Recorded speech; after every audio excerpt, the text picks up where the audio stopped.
Hello, I hope you're doing well. Welcome back to another Esports News episode. We hope you guys all enjoy. All of today's stories will be timestamped down below as usual. And as always, let's get into it.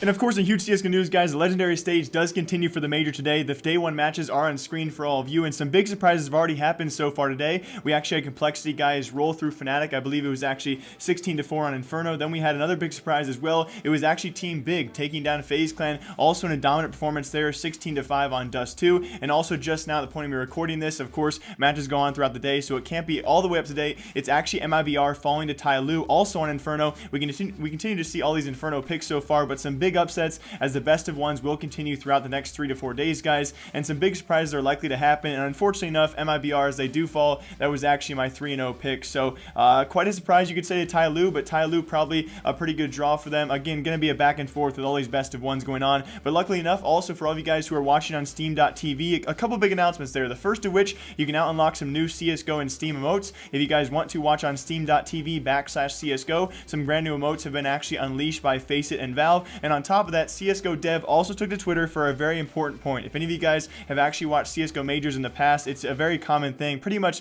the only thing in those Twitch chats, as well as now the Steam.tv chats, is the exclamation point drop. CSGO Dev does clarify that does absolutely nothing. So as long as you're signed into your Steam profile, guys, you all have the same exact chance to actually get a souvenir drop, and putting exclamation point drop does not help you out whatsoever. But also, very last thing, huge news out there for all you Doc fans. We will have Doc actually officially going to his very first CSGO LAN. It'll be the Louvard event going on in Belgium this weekend, and he'll be playing alongside none other than Scream himself. So a really cool thing to see there, guys. His first ever official LAN at the ripe age of just 18 years old, and he'll be playing alongside Scream, as well as that full roster on screen for all of you. They're likely going to win the event, or at least they're probably one of the better teams there, but just some big news out there as Doc is now officially competing in CSGO professionally.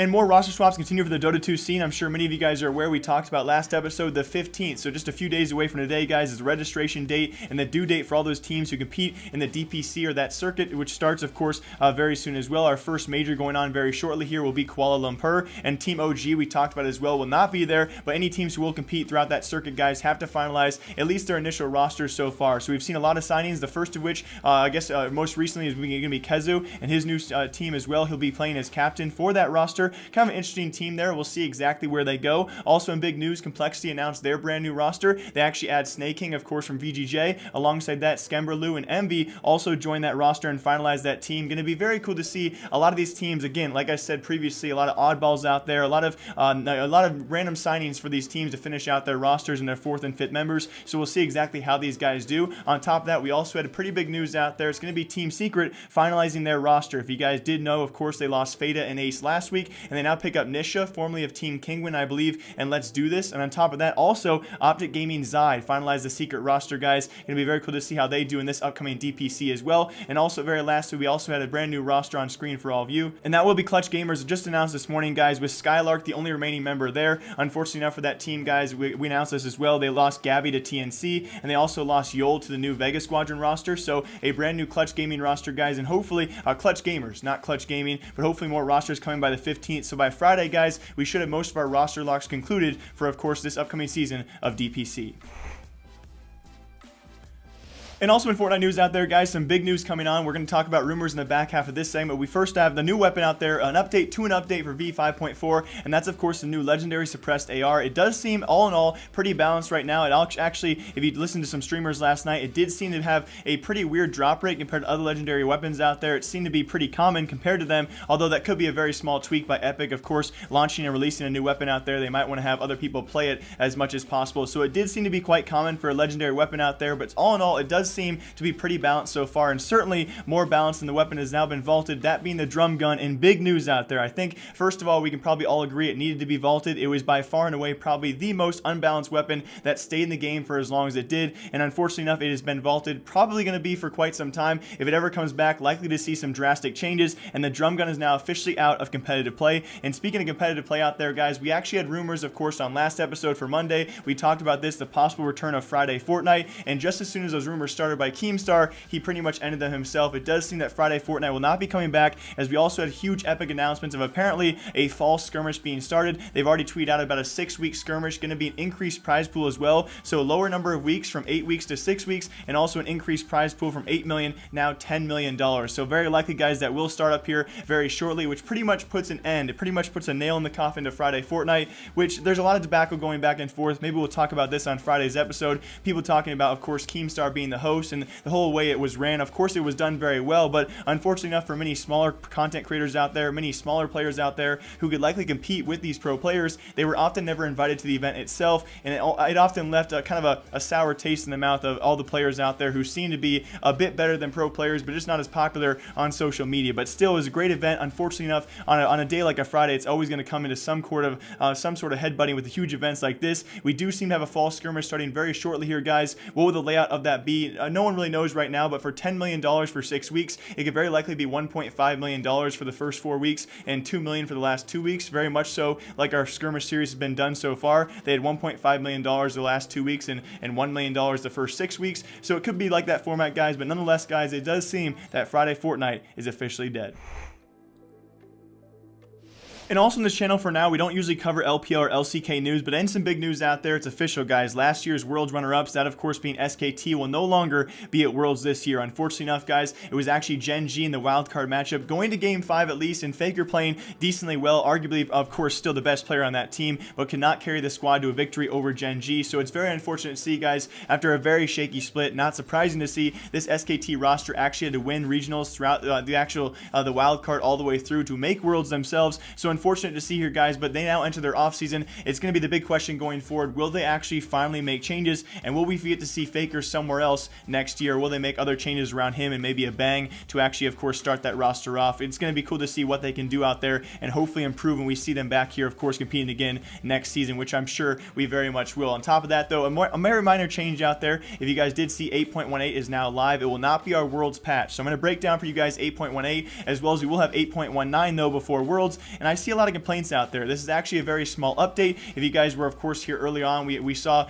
throughout the split many large patch updates coming in, and people complained about the patches being too large. And now as we approach Worlds, people complain about the patches being too small, even though it makes the most sense. I do agree with the argument early on, of course, being mid-split for many pro teams out there, and many people in their competitive ranks as well. Of course, being large patch changes is going to be a problem, but definitely as we approach Worlds, I don't really see why we're seeing as many arguments. Of course, a lot of these changes, though, they don't really change too much in the game as I think people might want for their own champion. So first of all, if you guys did see Akali receiving probably one of the I don't want to say lame, but definitely one of the least game-changing buffs or nerfs of all time to her ult. It actually is a decreasing damage over rank, and by late game, it's an overall decrease in her ult damage by 40. So again, pretty negligible here. Not going to change her whatsoever. Still most OP in most situations out there. Alongside that, though, we're going to see many negligible changes to people like Braum. Braum also saw a base health reduction there. Not too much, actually just one auto attack in that early game, which he probably did need, but again, just one auto attack, not going to change much with characters like Braum.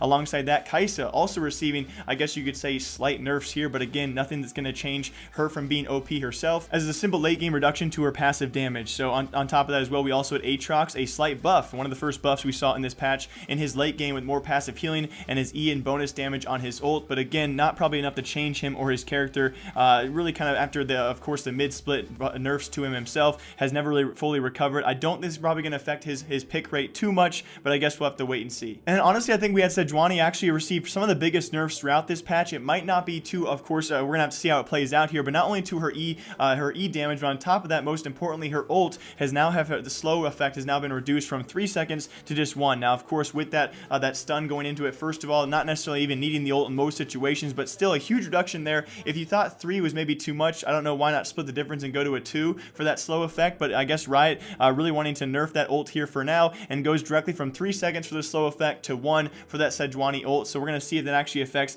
any gameplay. And on top of that, we're not going to really talk about Lucian or Renekton or Ryze. Those nerfs and buffs not really too meaningful as well. Not going to impact this patch in my own opinion. On top of that, though, we also saw Trundle, the Pillar of Ice cooldown increase, but rarely will you ever see a fight with 2 pillars anyway, so that cooldown reduction there is not going to affect too much. Only a 2-second reduction by late game. So again, I don't know, many any situations where a fight's going to last long enough to see 2 pillars, and again, by the time they do, it will be back up anyway. So another change out there, which I'm not really even sure why it would be implemented into the game, but I guess we're going to see those kind of things as we approach Worlds, and maybe Riot feels like they need to make any changes whatsoever. And then very lastly as well, we also have junglers out there. We talked about this thanks to Nectar or Maple Nectar on the Riot forums out there. We did see this one coming. Now a default summoner spell for junglers will of course be Smite. So that's actually a quality of life update that I definitely think is probably the best one we saw throughout this update so far. But I think also most importantly, and maybe most changing of this update, very last, we're going to talk about Vayne. Now I don't think it's going to be any game changing stuff here, but it might be a bit of a change for all of you guys to which one you max first, which you either, or if you're going to max your Q first, or now maybe your W first. If you guys did see, of course, her Q cooldown reduction has been reduced even further. It's not too much, but this does mean as well you can actually level your Q 3 times and actually maybe max your W more instead, and actually max your W first, this giving you more poison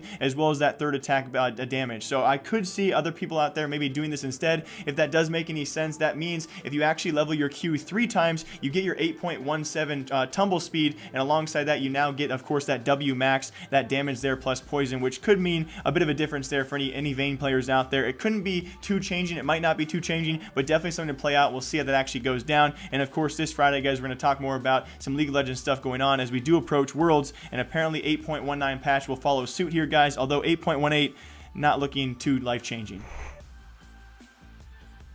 And not too much in Overwatch news out there today. Of course, our new map, Busan, is now live, and it'll be cool to see how that's played out, especially in competitive play as we do, of course, start our new season here, and definitely as we approach our new Overwatch season. On top of that, though, some minor changes coming. We talked about this nearly 2 weeks ago. This patch is now finally live in game itself. Not too many big changes out there. The first of which, and probably the biggest change, I would say, to Brigitte. She can now, of course, counter people like Doomfist and Reinhardt in their charges. She can now knock them as well as herself to counter that, which is probably a soft counter out there, but definitely a little addition there. But also on top of that, and some minor usefulness changes to people who Lucio main out there. I do think some decent changes here. His Aurora radius has now been increased by 20% from 10 to 12 meters, and on top of that, even bigger, his temporary shield is now for 750 instead of 500. So some usefulness changes there. Besides that, some slight buffs to Ana as well. Besides that, not too many big things coming on. We're going to talk about as well come Friday episode, guys, the preview for the Bangkok qualifier. If you guys have seen so far the LA qualifier we had last weekend, so it's going to be cool to see the Bangkok qualifier for World Cup this weekend. We're going to preview that on Friday's episode as we do approach it. And also, very lastly, in Rocket League news, of course, we do have this weekend, guys. RLCS Week 2 does start. Some very important matchups for people like FlyQuest, and alongside that, we also have teams like Fnatic, both starting out 0-2. We'll, of course, talk about that more Friday, as those matches will resume on Saturday. But also, listen up, for all of you college students out there who like to play Rocket League, we actually announced this a couple weeks ago as well. The Collegiate Rocket League, those qualifiers and those signups do end today. If you guys actually are in college or a student in college, and you like to play Rocket League and learn to compete for free, it's free to enter, free to sign up, and of course, free to compete there, and try and compete for $75,000 in scholarships. I highly recommend you guys can sign up down below, and it's absolutely free to enter. And again, this is the last day to actually enter this before we actually, of course, see those brackets play themselves out. But as always, hope you guys all enjoy today's episode of Esports News. If you guys did, feel free to leave a comment down below if we missed anything. As always, we'll see you guys back here for Friday for a packed episode. And as always, my name is Jake. I'll see you then.